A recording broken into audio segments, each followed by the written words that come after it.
Hello friends, வணக்கம். Welcome to Vani's channel. இன்றைக்கி நம்ம வீடியோவில் ஒரு சூப்பரான மொறுமொறுப்பான கோபி 65 எப்படி பண்ணுறதுன்னு பார்க்க போகிறோங்க. மசாலா உதிராமல் சூப்பரான இந்த கோபி 65 பண்ணுறதுக்காக முதல்ல ஒரு பாத்திரத்தில் கொஞ்சமாக தண்ணி வச்சு அதில் கொஞ்சமாக உப்பு ஆட் பண்ணியிருக்கிறேன். இதோட ஒரு 1/2 டீஸ்பூன் அளவிற்கு மஞ்சள் தூள் ஆட் பண்ணிக்கலாங்க. இதை நல்லா கலந்து விட்டுக்கலாம். தண்ணி நல்லா கொதிக்கிற அளவுக்கு சூடான உடனே அடுப்பை அணைச்சிடலாங்க. அணைச்சிட்டு இந்த சூடான தண்ணியில் கட் பண்ணி வச்சுருக்கிற காலிஃப்ளவரை ஆட் பண்ணிக்கலாம். இப்போ இந்த தண்ணியில் ஒரு 2 நிமிஷம் அளவுக்கு இருக்கட்டுங்க. அடுப்பை அணைச்சாச்சு.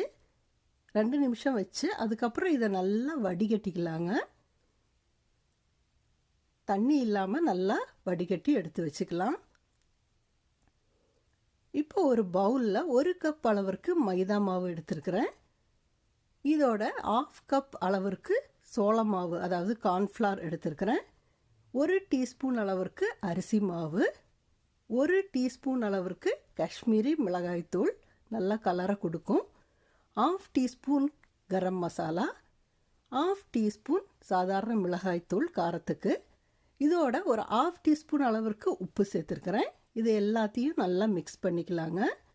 ஏற்கனவே காலிஃப்ளவரில் உப்பு ஆட் பண்ணியிருக்கிறோம், அதனால் கொஞ்சமாக சேர்த்தா போதும். இப்போ இதை நல்லா மிக்ஸ் பண்ணி வச்சாச்சு. இப்போ ஒரு மிக்சிங் பவுலில் இந்த காலிஃப்ளவர் வடிகட்டி வச்சுருக்கோம் இல்லைங்களா, அதை சேர்த்துக்கலாம். இதோட கொஞ்சமாக பூண்டு, இஞ்சி இது ரெண்டையும் நல்லா பொடியாக துருவி வச்சுருக்கிறேன் நான். நீங்கள் 1-2 இடித்து கூட சேர்த்துக்கலாம். அதையும் மிக்ஸ் பண்ணியாச்சு. இப்போது நம்ம கலந்து வச்சுருக்கிற மாவு இருக்குது இல்லைங்களா, அதை கொஞ்சம் கொஞ்சமாக ஆட் பண்ணி இதை நல்லா மிக்ஸ் பண்ண போகிறோம். இப்போ நம்ம தண்ணி எதுவும் சேர்க்க போகிறதில்ல. ஒரு தடவை மிக்ஸ் பண்ணதுக்கப்புறம் கொஞ்சமாக ஸ்பூனில் தண்ணி எடுத்து கலந்துக்க போகிறோங்க. இப்போ மெதுவாக கையால் இதை மிக்ஸ் பண்ணிக்கலாம். தண்ணி தெளித்து கூட நீங்கள் மிக்ஸ் பண்ணிக்கலாம். இப்போது இதை இப்படியே ஒரு 15 நிமிஷம் இல்லைன்னா 20 நிமிஷத்துக்கு மூடி வச்சிடலாங்க. இப்போ 20 நிமிஷம் ஆயிடுச்சு. எண்ணெய் நல்லா சூடான உடனே ஒவ்வொன்றா எடுத்து பொரிக்க ஆரம்பிச்சிடலாம். எண்ணெய் நல்லா சூடான பிறகு அடுப்பை மிதமாக வச்சுக்கலாங்க. மிதமான தீயில் வச்சு தான் பொரிக்கணும், இல்லைன்னா சீக்கிரமே கருகிடும். போட்டு ஒரு 2 நிமிஷம் கழிஞ்சிட்டு மெதுவாக இதை கலந்து விட்டுக்கலாங்க. பாருங்கள், நல்லா பொரிஞ்சு வருது.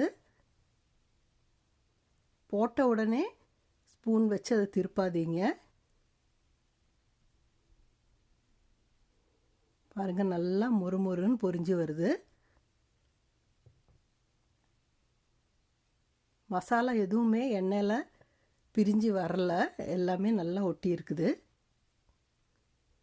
பாருங்கள், சூப்பராக பொரிஞ்சிருக்குது. இப்போ இதை எடுத்து ஒரு டிஷ்யூ பேப்பரில் வச்சோம்னா மீதம் இருக்கிற எண்ணெயும் வடிஞ்சிரும். சாப்பிட ரொம்ப ரொம்ப சூப்பராக இருக்குங்க. நல்லா மசாலா அதோட கலந்துருக்குது. அதை நம்ம 15லேருந்து 20 நிமிஷம் வரைக்கும் வச்சோம்னா இதில் நல்லா சேர்ந்துக்கும். நீங்களும் இதே மாதிரி பண்ணி பாருங்கள். உங்களுக்கு இந்த வீடியோ பிடிச்சிருந்ததுன்னா லைக் பண்ணுங்கள், கமெண்ட் பண்ணுங்கள், உங்கள் ஃப்ரெண்ட்ஸோடு இந்த வீடியோவை ஷேர் பண்ணிக்கோங்க. இது வரைக்கும் சப்ஸ்கிரைப் பண்ணாதவங்களாக இருந்தீங்கன்னா சப்ஸ்கிரைப் பண்ணிக்கோங்க. மீண்டும் அடுத்த வீடியோவில் உங்களை சந்திக்கும் வரை